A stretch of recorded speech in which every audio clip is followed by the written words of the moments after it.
Olá, gente, tudo bem? Sejam muito bem-vindos à live desta semana, com tema escolhido também por vocês. Hoje a gente vai tratar do futuro dos preços da soja e do milho. O nosso convidado é o diretor do Simconsult, Leones Severo. Vocês sabem que eu costumo abrir a sala um pouquinho mais cedo para a gente conversar um pouco, para eu saber de onde vocês estão assistindo a este bate-papo e também aproveito para já estimular vocês a fazerem as perguntas. Muita gente já enviou dúvidas sobre preço de soja, sobre preço de milho e aproveitem vocês para enviarem durante a nossa conversa. O Leones vai trazer as perspectivas para essas duas commodities e vocês vão ter as perguntas respondidas. Lembrando que esse conteúdo fica salvo aqui no feed, vai também para o YouTube, para o Facebook e para todas as plataformas de podcast. Então sejam muito bem-vindos. Vou aqui colocar o tema da nossa live, tendências para os preços de soja e milho, enquanto vocês me dizem de onde vocês estão assistindo a esta live. Tendências para soja e milho. Aqui está o tema da nossa live de hoje. Daqui a pouquinho a gente já recebe o Leones Severo. Leones, se você já estiver por aí, vou pedir para você aguardar um pouquinho enquanto a gente conhece um pouco mais da nossa audiência. A Márcia Borges, direto de Porto Alegre, Rio Grande do Sul. A Camila Teles, também direto do Rio Grande do Sul, Camila. O pessoal de Cidrolândia, Mato Grosso do Sul, é isto?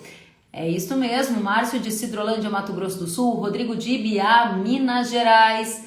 Ferreira Vix, de Vitória, Espírito Santo, Ricardo de Timbé, Santa Catarina, Francine de Brasília, Distrito Federal, o Alexandre Rezende, direto de Bom Jesus de Goiás, Adriana Zen, direto de Santa Maria, Rio Grande do Sul. Amanhã cedinho eu vou para o Rio Grande do Sul, já vou me preparar para o frio, né? Vi que na região de Pelotas, onde eu vou estar, as mínimas vão ficar ao redor de 3 graus. Imagino que durante o dia a gente vai ter temperaturas um pouco mais altas. Natural, estamos no inverno, mas já vou me preparando. O Richard, direto de Formosa, Goiás. Dani Ribas, de Tibagi, Paraná.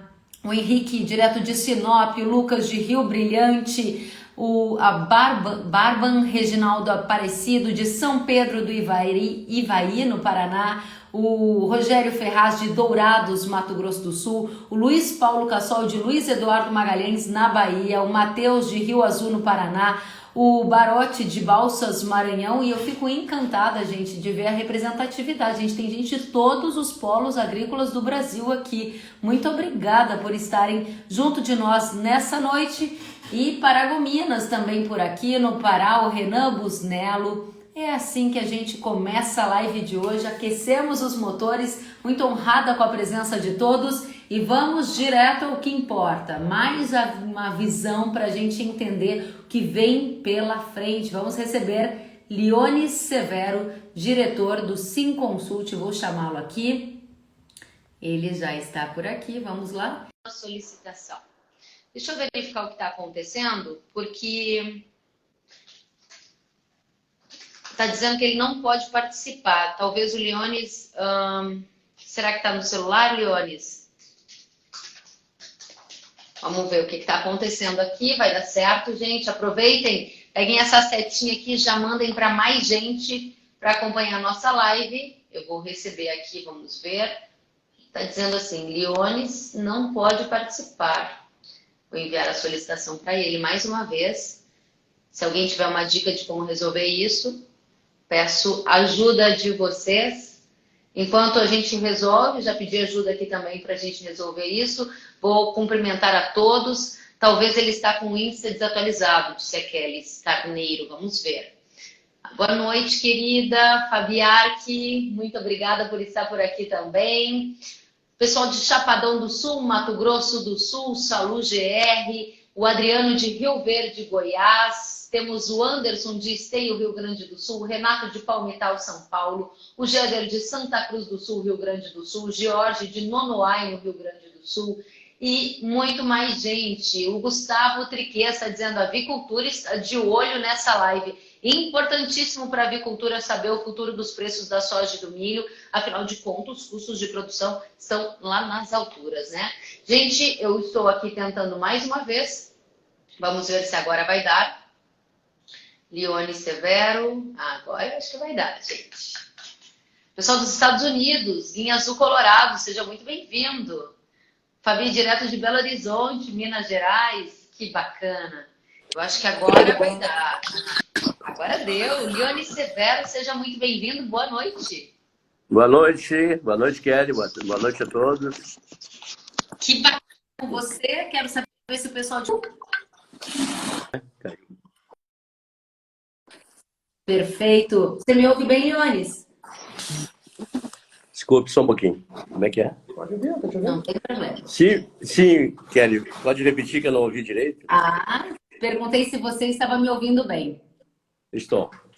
Que bom. Estou te ouvindo muito Satisfação bem. falar com você. Satisfação ter você conosco na noite de hoje, especialmente na véspera da divulgação de um relatório que pode impactar na formação dos preços. Eu estive hoje à tarde lendo alguns relatórios do Simconsult e quero começar já te perguntando. Você observa no movimento atual para a soja alguma semelhança com algum outro ano no passado? Isso indica que nós temos uma tendência altista daqui para frente, baixista? Conta para a gente, Briones, para a soja. Bom, na soja, Kelly, nós temos vários registros, né, que aconteceram, principalmente as principais séries históricas de preços elevados da soja, 2007, 2003, 2004, 2007, 2008, 2011, 2012, 2013, 2014. Esses foram os anos que registraram as maiores altas em 50 anos. Então, nós temos exatamente essa coincidência que é o fundamento principal, estoque versus uso ou utilização, não é? Que nós estamos esse ano com entre os 3 mais baixos percentuais de estoques a nível mundial, principalmente americano, e que isso naturalmente sempre resultou em preços elevados ou preços de exceção, como eu chamo. E a outra coincidência que existe é exatamente o clima americano. Nesses mesmos anos de preços elevados, nós tivemos essa combinação, né, virtuosa de ter o estoque muito reduzido e também ter o problema de clima americano, que a gente faz uma listagem de 20 anos e vê que aconteceu essa coincidência exatamente nesses mesmos anos que eu falei. Isso significa que o preço iria já, não sei se você lembra, mas desde o ano passado, em março, eu já vinha salientando que não vendesse a soja, que os preços iriam disparar. O mercado, existe uma inteligência, né? Patrocinada pelos grandes players do mercado e toda a cadeia que produz, que consome, e tem esses ciclos de altas e de baixas, dos preços mais baixos para os mais altos, dos mais baixos para os mais altos, e nós estamos vivendo esse momento agora, uma repetição dos grandes preços de todos os tempos. Muito bem, você trouxe já na resposta inicial, tratando de soja, um dos estoques mais baixos dos últimos anos, clima americano no radar e preços indicam uma tendência altista por causa dessa relação estoque-consumo, ou vai depender do que o USDA apontar amanhã? Eventualmente o USDA pode dizer que as condições propiciaram uma melhora eventual na soja ou no milho e o preço cair, ou sempre as A verdade é o seguinte, né, que não sou eu que digo, já disse Adam Smith, o pai da economia moderna, em 1723, que nasceu, que quanto menor o estoque, maior o preço, e vice-versa. Isso tem uma efetividade estrondosa, mais de 92%, em 50 anos, né? Então, a gente tem essa leitura, ela a inteligência do mercado, que eu digo, ela é patrocinada, não é por fazer gráficos e dizer o que é o mercado. É exatamente a destinação, a produção, o consumo, as negociações, e se pode acreditar nisso, que eu participei em toda a cadeia, principalmente na China, que existe naturalmente uma leitura muito efetiva de sobre o comportamento dos preços, né? Eu defendo já que os preços são previsíveis desde de 1980 e tenho acertado, né? Porque existe esse desenho, né, graficamente muito. Você deve ter visto no Simconsult, né, 50 anos de mercado, nós tivemos exatamente nesses 20 anos essas coincidências de preço de exceção. Agora, quanto ao USDA e quanto à Conab, as instituições governamentais nunca vão confessar que existe uma grande crise de escassez. Nunca, porque pode causar uma pandemia, as populações se recorrer à formação de estoques de alimentos, e isso só agravaria a situação, né? Eu vejo que muita gente condena a Conab e até o próprio USDA, eles jamais vão confessar. O mercado é que faz esse trabalho, o ajuste. O mercado se desenvolve no tempo. O mercado é um mercado de consumo, né? A gente sabe que as commodities alimentares elas têm consumo perene, né? Dia e hora marcado, quer dizer, não tem. E a gente conhece muito bem essa função. Então, é por isso que eu digo que os preços são previsíveis. Até há 4 anos atrás, 2 americanos defenderam a tese e ganharam o Nobel de Economia, defendendo uma tese empírica que eu defendo, que os preços são previsíveis, né? Porque, na verdade, né, tudo que envolve os humanos tem roteiros, né? Os seres humanos têm roteiros. E só o que não é previsível são os atos de Deus. Isso, inclusive, consta nos contratos internacionais. E a outra imprevisibilidade que existe é o discurso, né? A retórica. Porque você vê que o único produto que tem em toda a cadeia, o único segmento que tem receita é o produto. Né? Ninguém mais tem receita na cadeia. Então, qual é a função do mercado? A função do mercado é desconstruir exatamente os fundamentos, que são como dogmas, e para criar volatilidade, né? Uma desagregação onde traz naturalmente a volatilidade, e a volatilidade é o grande negócio da indústria de derivativos e do mundo capitalista que atua em todos os mercados.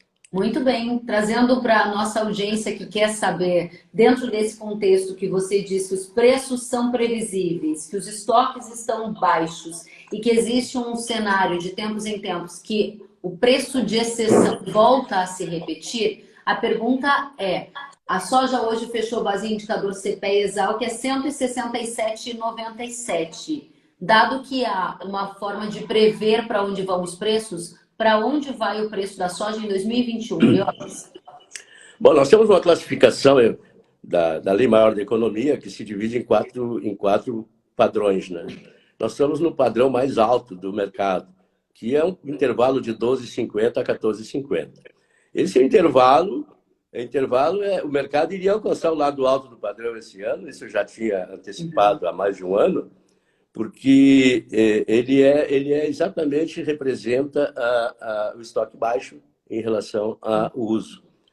E esse percentual, esse ano e o próximo ano também, é o segundo e o terceiro mais baixo dos últimos 50 anos. Então, nós temos uma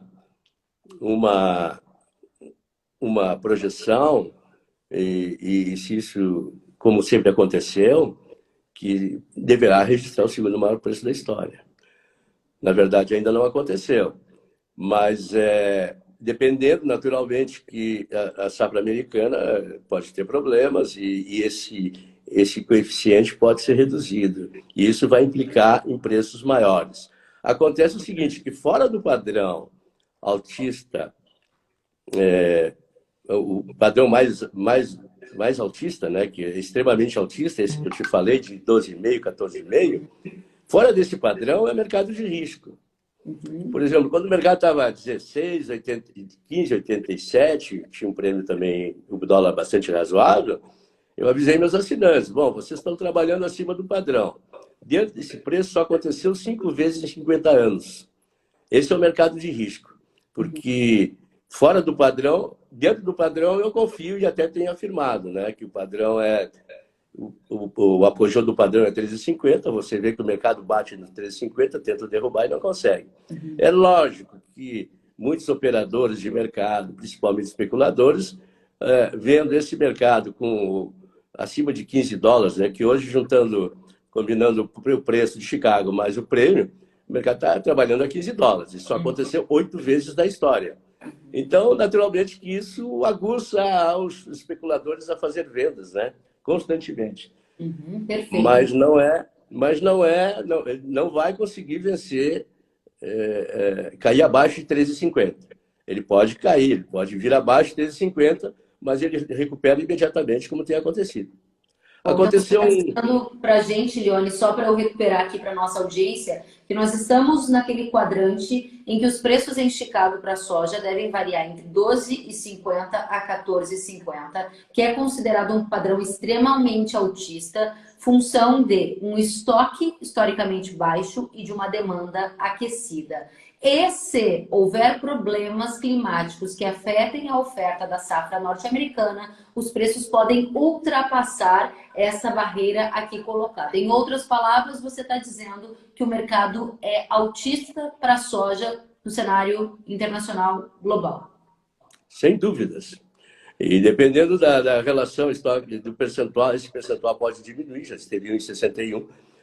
Ele pode diminuir e ele pode fazer o preço mais alto da história. Inclusive, tem uma flâmula de touro, que a gente chama, que ele registra que os preços podem ir num valor que a gente ainda não viu.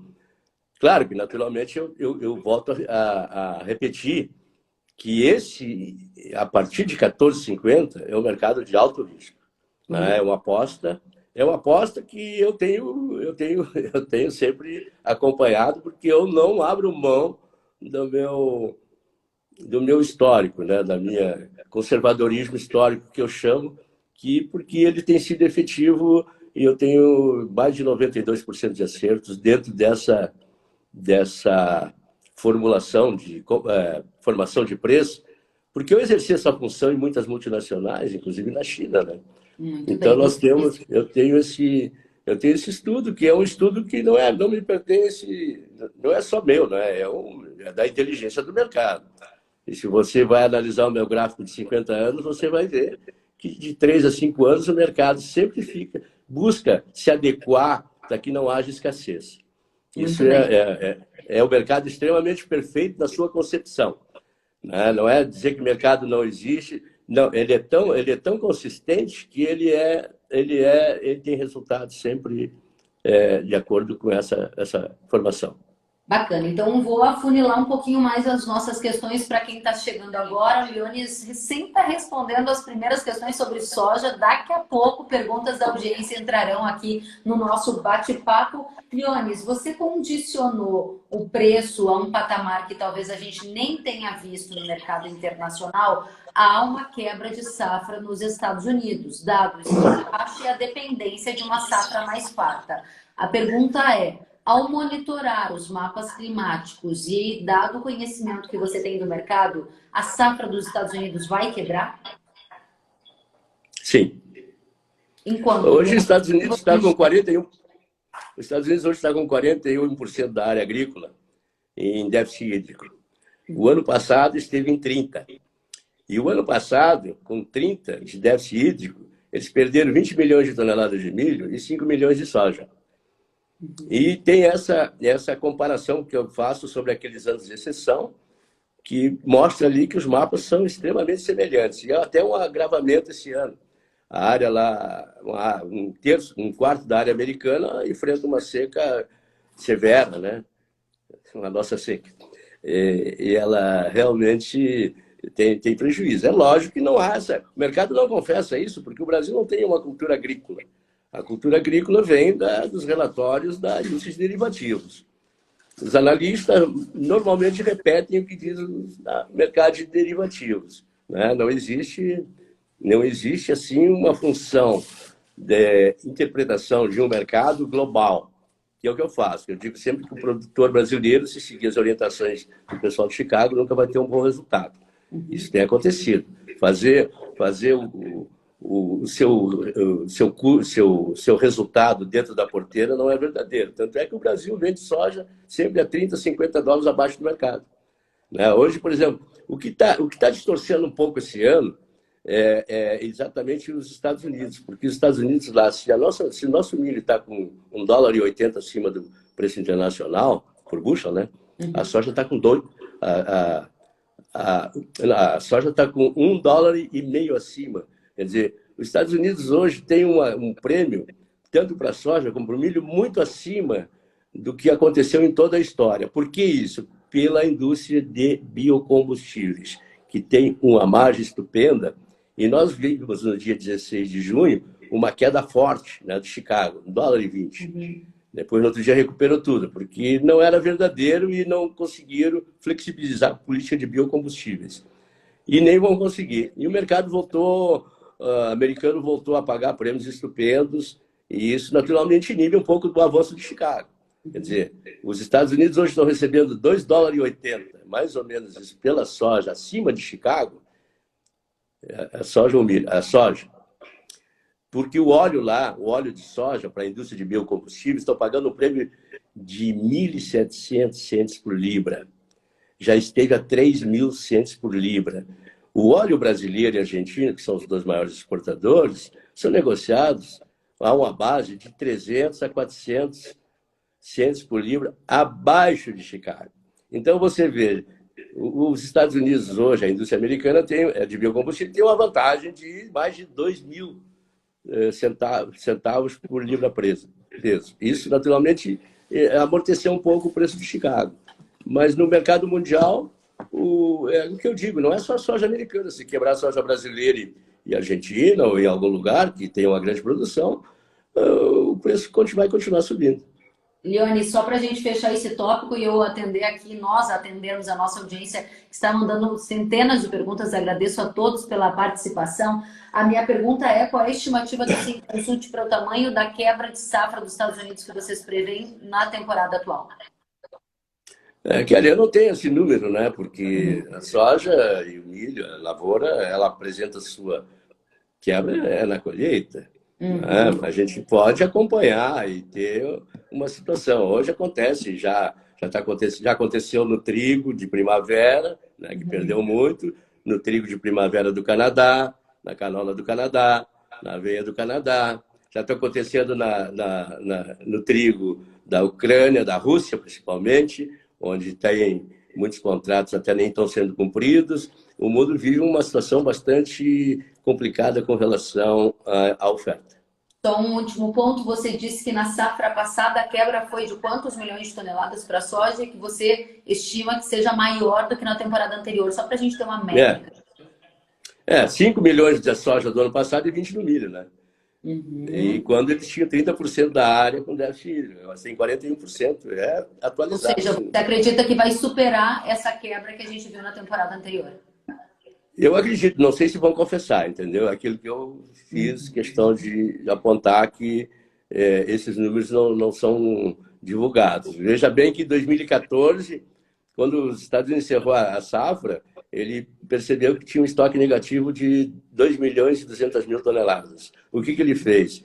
Ele foi lá e jogou esse estoque negativo em outra conta, né? Numa conta de resíduos, que pela primeira vez na história a conta de resíduos foi negativa. Mas não mudou, entendeu? Não confessou essa dificuldade. A questão toda é o seguinte, que o SDA, a Conab, quem quer que seja, instituição governamental, eles fazem estimativas, são referenciais. Eles não estão obrigados a divulgar aquilo que realmente acontece. O mercado é que faz esse ajuste. Aí depende de nós, né? Nós traders é que fazemos esse ajuste dentro disso que eu estou te falando. Muito bem. Leones, eu vou aqui eventualmente fazer alguma posição naquilo que você está dizendo para poder trazer mais da nossa audiência. E olha que interessante, a gente tem duas perguntas aqui sobre tendência para preço de soja. E cada uma delas eu posso dizer que está num extremo, um mais altista, outro mais baixista. A pergunta da Josiane é: será que vamos ver preço da soja recuar a R$ 120 por saca, por exemplo? Na outra ponta está o Jorge André, que pergunta: será que a soja vai a R$ 200? Responda para a gente, Leones. Bom, nós temos 3 variáveis em jogo, né? Que é o Chicago, o dólar e o prêmio. O prêmio a gente sabe que já está a 150 acima, né? Porque não tem mais soja no mundo, só tem o Brasil um pouco ainda, até a colheita da safra americana. E tem o dólar. O dólar, na nossa opinião, nós acertamos totalmente no dólar. Não sei se você lembra do ano passado, quando eu disse que o dólar ia a 5,60, quando todo mundo dizia que ia a 4,50. Então, nós temos uma opinião sobre o dólar, que o dólar vai ficar por entre 5,20, 5,24, 5,30, né? Que é onde é o conforto do Banco Central brasileiro também, por uma questão que não vale aqui mencionar. Mas essa é a nossa posição. Então, é muito provável que realmente avance, só que tem um prêmio. É que chega o seguinte, né? O prêmio não cai, o prêmio é derrubado. O que acontece? Quando chega um valor de conveniência para o produtor brasileiro, ele vende independente do prêmio. E o prêmio, naturalmente, aí sofre pressão. Essa é a questão toda, é que o Brasil sendo protagonista, ou seja, o principal ator na atividade da soja mundial, é decisivo na formação do preço. Por exemplo, essa escassez que está acontecendo, ela que levou os preços aos preços atuais, os níveis atuais, ela devia ser instalada no final do ano de 2019. Só que os brasileiros estavam vendendo muita soja e existe um mercado robotizado que, a cada aumento do dólar, desde 2015, tem uma ação contrária em Chicago, né? Por quê? Porque os robozinhos lá, eles já identificaram que quando aumenta o dólar, os brasileiros vendem muita soja. E a soja é o seguinte, né, Kelly? O mercado mundial importa 15 milhões de toneladas por mês. Esse é o total. Então, o Brasil, vendendo 30, 40, 50 milhões de toneladas em 2 meses, ele causa exaustão. A exaustão traz o quê? Traz exatamente ou a derrubada do prêmio ou a derrubada de Chicago. Mais de Chicago até que do prêmio, né? Isso aconteceu desde 2015. E como houve essa pressão muito forte da soja brasileira, que o Brasil praticamente decide o preço no mercado mundial, houve esse problema de Chicago e estendeu o ciclo. Ao invés de ter um ciclo de 5 anos, nós temos um ciclo de 6 anos. Com esse ciclo de 6 anos, houve um agravamento da relação, fragilizou a relação oferta e demanda. Com essa fragilidade, aumentou a escassez. Aumentou a escassez, repercutiu no preço mais alto. Isso é o que está acontecendo. Então, nós temos essa contribuição, né, que perdemos no passado, né, que o mercado de Chicago ficou muito achatado, porque havia muita pressão de soja brasileira, porque não se pode... O Brasil tem que distribuir melhor essa comercialização, porque a demanda é parcimoniosa, né? Nós atendemos o mercado alimentar que ele consome. Eu não vou consumir hoje o que eu vou conseguir consumir toda semana que vem, né? Eu consumo o que eu posso hoje. E o mercado, ele obedece esse desempenho, né? Que é o desempenho que é exatamente atender a alimentação humana, né? Que é a maior indústria de consumo do mundo, né? Porque ela é infalível. Ela tem hora marcada todo dia. E Agora, por isso que tem que acompanhar isso. Você trouxe para a gente, Leones. Chicago, dólar e prêmio. Prêmio, você já disse que está pelo menos 150 acima, né? Porque não tem soja no mundo, uma medida da escassez.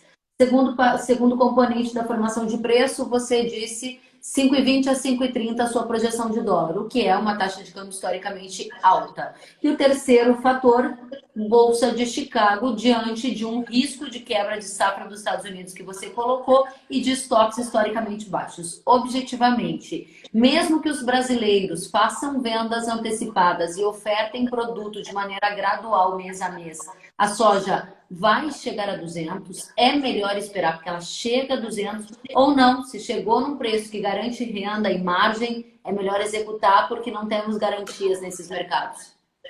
Aí depende da disposição do Brasil, né? Porque dos produtores brasileiros. Se eles atacarem o mercado, como tem feito periodicamente, né? Sem muito medo do mercado, e não se deve ter medo do mercado, né? O Brasil lida com 2 coisas que fragilizam muito, que é a ganância e a... Desculpe, né? Mas é a ganância e o medo, né? O medo é exatamente o resultado da ganância. Por falta de conhecimento, né? Nós temos aqui uma deficiência muito grande em analisar mercado. Nós temos um mercado extremamente amplo em notícias, mas interpretação zero, né? A gente vê aqui tudo que é notícia que fala da China, que a China vai sair do mercado, que a China está controlando o preço, que o mercado vai cair. Por que isso? Porque o mundo precisa que o brasileiro ponha a soja no mercado todo dia para emitir derivativos e para fazer esse grande negócio que é o mercado de commodities do mundo. Mas a soja vai ou não vai a 200? Não Vai a ficou claro 200. para mim. Quando, Leones? Vai a 200. Não, a gente não tem data marcada. A gente tem assim, ó, eu tenho os roteiros, né, estatísticos de toda a história e os acontecimentos que isso faz acontecer. Muito provável que seja setembro. Setembro, nós temos 4 meses de alta da soja. Esse ano até foi maior. Esse ano foi quase que constante os aumentos, né? Não teve as quedas dos meses mais oferecidos, não teve as quedas dos meses mais fracos, não teve agosto, que é o mês mais fraco da soja, que é exatamente a transição da soja da safra americana, da safra velha para a safra nova, e ele não tem conseguido cair, não. Então, a 12 dólares, a 120 é muito difícil vir a soja. Muito difícil. Pelo menos até a reposição dos estoques. Agora, o brasileiro, se quiser aumentar muito a produção, né, a produção brasileira, ele vai o quê? Vai recompor os estoques mundiais. Aí ele vai plantar mais, gastar mais e receber menos. Muito bem, importante. E o brasileiro, e o Brasil tem uma outra história ainda. O Brasil tem problemas já de logística. Os Estados Unidos estão vencidos na logística, estão nos portos. O Brasil também está começando a ter. Porque o acúmulo de embarques até no primeiro semestre tem trazido uma situação bastante difícil para o mercado e o preço para os brasileiros. Nós temos que aumentar os portos. Nós temos que aumentar os portos. Não adianta nós continuarmos aumentando a produção sem ter esse abrigo da logística. Interessante os pontos que você coloca. Então, você tem uma perspectiva altista para o mercado de soja. Acredita que a saca pode chegar àquele número mágico esperado por muitos agricultores de 200 por saca no mercado doméstico, isso ainda no segundo semestre de 2021. Para 2022, você falou, se houver uma recomposição de estoques, a história pode mudar um pouco. A minha pergunta é, há consultorias apontando incremento de 5% na área, de 4% a 5% na área de soja do Brasil, e se as condições climáticas ajudarem, a produção pode ultrapassar 144 milhões de toneladas. Qual a sua visão sobre estes dados? Quais são as visões do Simconsult? Eu sou contra isso. Eu sou contra. Por que nós fazemos essa propaganda que nós vamos produzir mais para enfraquecer os preços internacionais? Essas consultorias largam esses números tudo lá no exterior, né? É a mesma coisa. Na China, eu perguntava para os chineses, vem cá, quanto é que você produziu de soja esse ano? Eles não sei, não me lembro. E no ano passado? Não, ele diz assim, esse ano eu acho que a gente produziu a mesma coisa que o ano passado. E quanto é que foi o ano passado? Não me lembro. Esse é o segredo do negócio. O segredo do negócio não é esse ufanismo brasileiro de dizer que vamos aumentar a produção. Isso deprime preços, é psicológico. Eu não sei qual é o estímulo que tem os brasileiros de fazer essa propaganda que vai contra o nosso setor produtivo. Leonis, e se houver a confirmação, dado que o estímulo para plantar mais ele vem de rentabilidade, e há estudos que apontam que pelo menos há 10 ou mais anos o produtor de soja tem conseguido margens positivas. Dado esse contexto, ele investe na soja, aumenta a área, investe em tecnologia, a produção aumenta. A pergunta é, do Felipe Silvano, vender mais soja para 2022 é a hora? Porque se houver uma safra farta, recompõe estoques e o preço cai? Sim, mas nós temos que ainda chegar até a colheita, né? Eu tenho falado muito sobre o clima, né? Eu tenho muita experiência, que eu tenho 60 anos de mercado, vivi a soja brasileira desde a primeira embarque. E eu me lembro que nos anos 70 a gente teve uma crise de clima no mundo inteiro. Foi aí, até em 1970, que a soja foi revelada para o mundo, né? Até ali os rebanhos eram alimentados à farinha de peixe. E nos anos 70, assim como houve nos anos 30 nos Estados Unidos, uma terrível desgraça no meio oeste americano, aqui chamava taça de poeira, aqui no Brasil nós tivemos em 1977 uma grande seca no norte e nordeste. Você pode pesquisar sobre isso. E naquele tempo, não se plantava no Cerrado, e nem no centro-oeste brasileiro. Mas eu não tenho esse registro, mas é bem provável que nós tenhamos tido também problemas no Cerrado, como tivemos esse ano, na soja e tivemos no milho. Que nós tenhamos tido também, nos anos 70, uma crise de clima muito forte no Brasil. E eu não afasto essa possibilidade.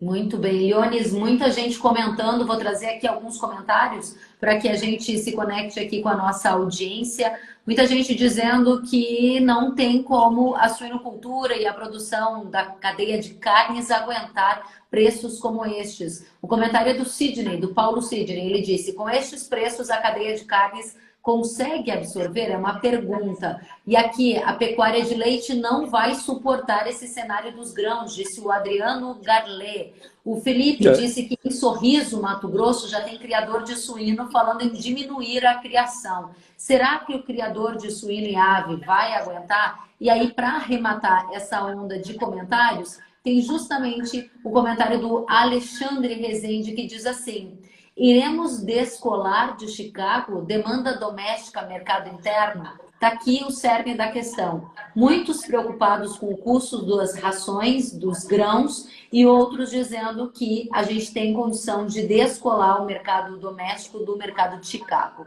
Gostaria de ouvir você sobre os pontos da nossa audiência. Não, realmente já está descolado, né? Com um prêmio de 150 acima, já está descolado. E a tendência, a escassez, mostra o quê? Mostra que existe. Né? Agora, eu concordo com eles que é muito difícil. Me pediram para falar sobre o mercado, estou falando sobre o mercado. Agora, tem que, naturalmente, analisar a capacidade dessa indústria absorver esses preços. Isso tem. E também, eles também têm que se tornar supridores antecipados, prevendo essas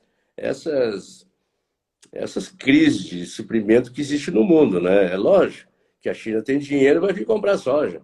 A China está descoberta para outubro, novembro, dezembro, vai continuar comprando. A soja vai descolar, está descolando já.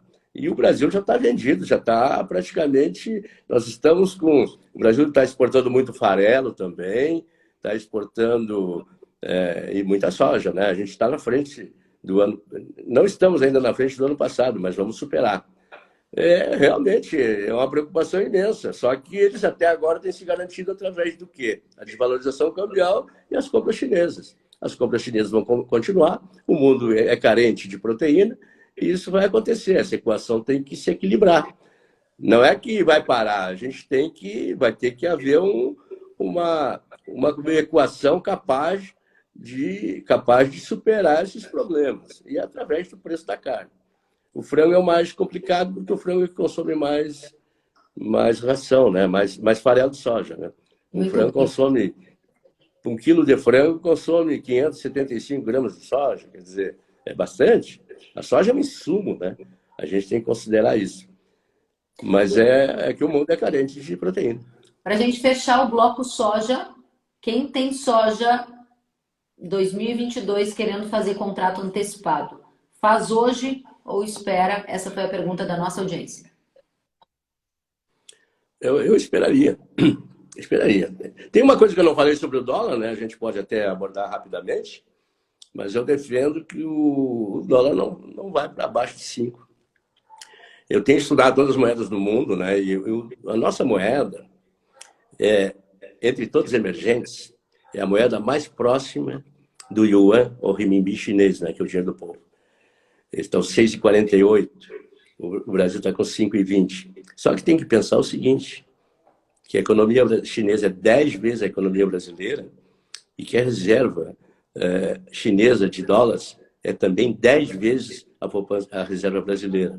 Por que a nossa moeda tem que valer mais do que o yuan chinês? Essa é uma boa pergunta. E eu tenho acertado sobre isso desde o ano passado, quando eu disse que o dólar ia 5,60, quando todos os analistas diziam que ia 4,50. Não é que eu estou me vangloriando disso, né? Pelo contrário. Mas nós estamos, já o dólar nesse patamar já está inserido dentro da estrutura econômica do país. Não se pode contar que o dólar vai vir a 4,80, 4,50, abaixo de 5 é muito. Pode vir tocar a 4,90, mas será sim uma coisa pontual. Última pergunta, última, prometo, sobre soja, a gente vai para o milho. Julimar Panceira, direto de Tocantins, ele diz: soja 2022 na nossa região a R$ 150 a saca. É um bom negócio? Acha que devo vender ou não devo vender? O preço vai melhorar? Pergunta objetiva: é ou não é um bom negócio? Melhora ou não melhora? Não, eu esperaria, porque não tem pressa. Vou dizer que os preços do ano que vem, como eu disse, o coeficiente do estoque uso é igual ou menor que deste ano de 2021. significa que os preços para 2022 devem superar os preços de 2021. Entendeu? O que acontece agora? Hoje houve um volume imenso de negócio safra nova, mas o preço, assim, em março, a caixa 15 acima. Quanto é que vale a soja brasileira? Só na diferença de frete entre Brasil, China, Estados Unidos e China, o Brasil tem uma vantagem de 42 centavos por bushel, porque o frete americano é 15 dólares mais caro para a China do que o Brasil para a China. E a Argentina, nós temos uma vantagem de 9 dólares da Argentina para a China do que do Brasil para a China. Só nesse diferencial de frete, nós temos 42 centavos por bushel. Por que nós vamos vender a 15? Fora, qual é a paridade internacional? Quanto vale a nossa soja? A nossa soja vale o preço da soja americana, para ser competitivo, mais os 42 centavos da diferença de frete e mais 20 centavos que a China paga de prêmio pela qualidade. Nós usamos isso, utilizamos, aproveitamos? Não. Mas nós estamos, às vezes, tentando buscar um preço que já está no mercado, ele já existe. Esse preço existe. Então, por que vender soja agora a 14 acima? Outra coisa que nós fazemos errado, vender a primeira soja. Nós vendemos a primeira soja, como eu disse que o mundo importa 15 milhões de toneladas por mês, e criamos um problema, porque a gente atende a primeira demanda e depois, quando fazem a colheita, que é na boca da colheita que vem vender, muitos terão que vender, não tem mais espaço. O que a gente perde daí? Perde preço e perde prazo. Porque o mercado futuro não tem legitimidade de preço. Por que ele não tem? Porque não existe consumo e nem escassez atemporal. Então, para negociar, para o comprador comprar, e ele vai ter que carregar esse estoque através de hedges e tudo mais, tem que ser um preço de barganha. Muito bem. Vamos adiante, viramos agora para milho. Pergunta da nossa audiência, Leones. O milho vai continuar subindo no mercado doméstico ou na exportação o preço vai ser maior? Ambos. O milho, a China entrou no mercado e se tornou o maior comprador, e a China já tem déficit há 5 anos, né, na produção de milho. Então, o que mascara o mercado? Mascara o mercado é o uso do USDA dizer que a China tem 198 milhões de toneladas de milho de estoque, não tem. O que mascara o mercado é a China dizer que o Brasil passa com estoque de 20 e poucos milhões de toneladas de soja que não existe. O que mascara o mercado? Que o USDA diz que a Argentina tem 30 milhões, passa esse ano com 30 milhões de estoque de soja, que não tem. Que a China tem 20 e poucos milhões de toneladas de estoque, que não tem.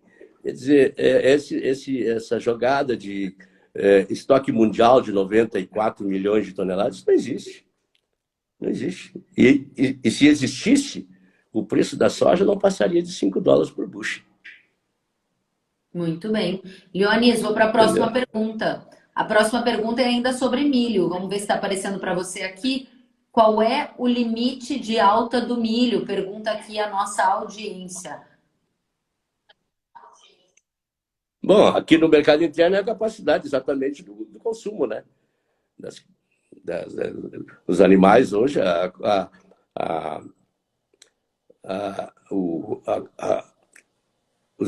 os rebanhos brasileiros hoje são extremamente tecnificados, né? O nosso suíno, a produção, a criação de suíno no Brasil é a mais tecnificada do mundo, é o melhor resultado de alimento por quilo, de ração por quilo, né? Então, naturalmente que isso é um ganho de produtividade, mas vai depender disso. Mas o milho tem um potencial de R$120. R$120 Veja bem, em 2021? Até lá. Veja bem, a China entrou no mercado, superou os 2 maiores importadores de milho. O milho é o cereal mais produzido no mundo, 1,160 bilhões de toneladas. O milho foi descoberto pelos maias, né, que consideravam que o homem veio do milho, né, porque era tão importante assim. Eles tinham a experiência do barro, e o barro se desmanchava e a madeira não tinha alma, eles diziam que o milho tinha alma. Então, o milho é o cereal mais produzido no mundo, muito consumo cativo. O mundo importa 180 milhões de toneladas. O Brasil todo mundo esquece que o Brasil tem a 6ª população mundial, né? disputa o quarto lugar com o Paquistão e a Indonésia, e é o terceiro maior consumidor de milho do mundo. O Brasil consome 200 mil toneladas de milho por dia. Então, o pessoal não considera isso, tem que dimensionar os mercados. Nós temos que fazer um estudo de dimensionar os mercados. E agora a China já comprou nos Estados Unidos mais de 10 milhões de toneladas que eles venderam e eles continuam comprando. Isso vai alterar o preço internacional. Eu te digo que o preço do milho em Chicago vai subir muito. Ele tá um pouco abafado por aquele prêmio que eu te falei, mas o potencial é muito altista. É muito altista. Você falou em R$ 120 a saca do milho. A minha pergunta é, ainda em 2021? E a pergunta do Matheus Costa é, milho a 96 a saca em 2022? Pergunta do Matheus. Olha, Kelly, a próxima grande safra que vai ingressar no mundo, o mundo tem um déficit de milho estupendo, né? E a próxima grande safra, além da americana que vai entrar agora, a próxima grande safra que vai exportadora que vai entrar no mundo é a safrinha brasileira do ano que vem. Nós vamos ter um período de escassez até a entrada da safrinha do ano que vem. Isso é legítimo. E uma outra coisa, até março nós vamos alcançar esses 120. Até porque, né, Kelly, vamos falar sério, o Brasil, eu já te falei do dólar, e nós estamos no próximo ano, é um ano de eleição, né? E nós vamos ter uma situação bastante volátil para o dólar, né? Já está tendo, né? E, então, essas referências são importantes. Muito bem. O Flávio pergunta, esses R$ 120 que você projeta para o milho são na B3 ou no interior do Brasil? Eu acho que pode haver um descolamento. É regional, né, Kelly? É regional, né? A região sul é um grande consumidor. E trazer milho lá de cima tem um frete, tem uma composição, a equação é bem complicada, mas que ele vai a 120 também, da B3 vai. Muito bem. O Diogo Beltramin pergunta, se o milho chegar a R$ 120 a saca, não fica mais barato importar da Argentina ou dos Estados Unidos? Se tivesse, né? A Argentina praticamente está vendida, não tem mais. Não, e o milho vai competir conosco, né? O milho argentino, o milho americano hoje é inviável. Como eu falei para você, se está $2,80 no interior dos Estados Unidos, como é que a gente vai trazer milho dos Estados Unidos? Não tem. E a indústria de biocombustível vai continuar pagando. Um prêmio altíssimo. Né? Fora Chicago, pode subir bastante. Não tem como. Os fretes são muito altos, né? O Brasil tem deficiência de descargas nos portos, são navios handysize, 30 mil toneladas. Isso... Aí o JBS, a propaganda, 900 mil toneladas de milho argentino, isso dá para 4 dias e meio de consumo. O que acrescenta? Nada. Entendeu? E fora o período, porque ele não vai descobrir 30 navios assim disponíveis no mundo para vir trazer da Argentina para cá. Isso vai ter que vir um navio, descarregar, voltar o navio lá, carregar de novo. Aqui no Southbound, que a gente chama no destino do Atlântico Sul, não existe essa disponibilidade de navio. Entendeu? Tem toda uma situação de logística, de fretes, né, essa cadeia é muito extensa, que não se fala aqui no Brasil. Esses assuntos têm que ser abordados. É a mesma coisa que eu falo hoje, por exemplo, nos Estados Unidos. Tá? Os Estados Unidos têm limitações de exportações. Entre soja e milho, ele só pode embarcar 12 milhões por mês. Ou ele embarcava esse ano 8 milhões de soja, como ele fez, e segurou o milho, embarcando 4 milhões. Eles não têm como abastecer a China. A China vai continuar comprando a soja brasileira até quanto existir, porque ela precisa dessa combinação de Brasil e Estados Unidos embarcando soja para eles, porque o consumo deles é praticamente 10 milhões de toneladas por mês. Muito bem. Leones, tem muitas perguntas, muita gente atenta a tudo que nós estamos aqui trazendo e eu vou tentar pedir para você que a gente dê respostas mais breves para a gente atender mais gente. A pergunta da audiência é, existe um limite de valor para o milho? Não existe limite. Não existe limite. Vai depender dessa composição mundial, né, que existe esse déficit. A China vai comprar porque a China tem dinheiro. Aqui no mercado brasileiro, o grande produtor também quer vender para exportação, porque ele recebe à vista, ele, né, pode fazer hedge, enquanto que o consumidor brasileiro vai tomar, né, da mão para a boca, pagando com prazo. Tem toda essa situação, né, que é muito difícil. Perfeito, vamos para a próxima. O Giba Leal diz: quero ver a cadeia produtiva aguentar tais preços mencionados. O mercado é soberano e corrige as distorções. Provavelmente iremos ver demandas por produtos substitutos. Esse foi o comentário do Giba e eu quero conectar com um comentário que a gente recebeu aqui do George, que pergunta se com o aumento do milho, o preço do trigo também vai subir. As duas questões estão relacionadas. Todas as três commodities são as principais, né? Eu chamo de parelhas, mas são as três irmãs. Todas elas se compensam através da utilização comum que elas têm, né? Por exemplo, a soja tem a proteína, o milho também tem 8%, é baixo, 6%, mas o trigo tem 12%, 11%.